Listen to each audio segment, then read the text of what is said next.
ఈ విషయాన్ని ప్రతి ఒక్కరూ గుర్తుంచుకోండి. లోకంలోని అన్ని సంబంధాలు విశ్వాసంతోనే ఏర్పడతాయి. అన్ని కార్యాలు విశ్వాసంతోనే సాధ్యమవుతాయి.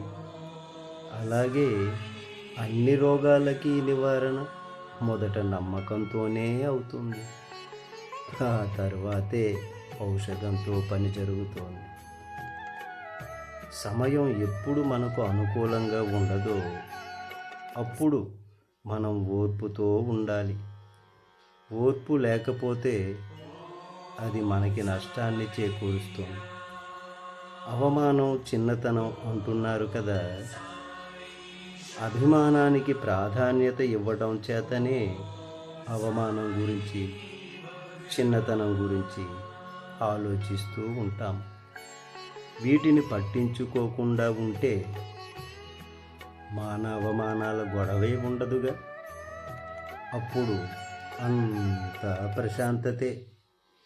ఇటువంటి చీకు, చింత, అవమానం, చిన్నతనం అన్నటువంటివి ఏమీ కూడా మన హృదయంలోకి లేవు.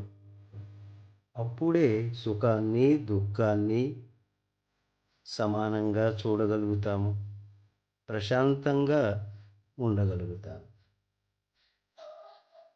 మనుషులు తమ అహంకారం నుంచి బయటపడేది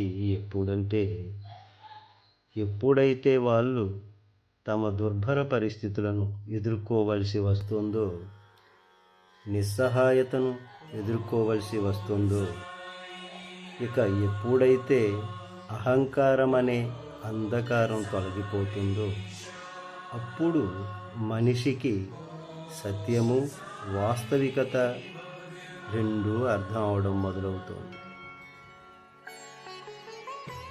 కాలంలో మార్పులు కోరుకుంటున్నప్పుడు మౌనంగా చూస్తూ ఉండండి. మంచి రోజులు రావడానికి ఒక క్షణం కూడా ఆలస్యం కాదు.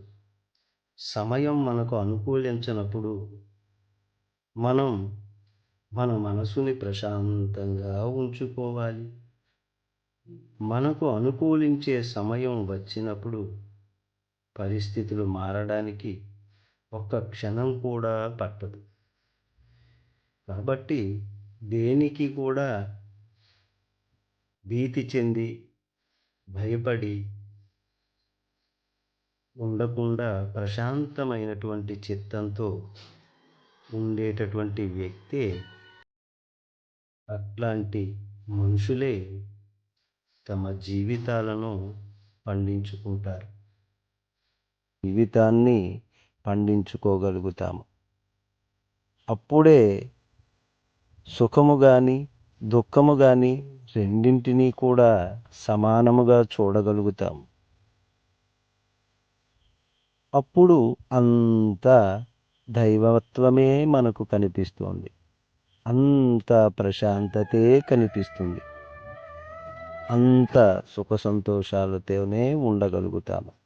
అప్పుడు ఆ వ్యక్తులు తమ జీవితాలను పండించుకొని మోక్షానికి అర్హత పొందుతారు. సబ్కా మాలిక్ ఏక్ హై.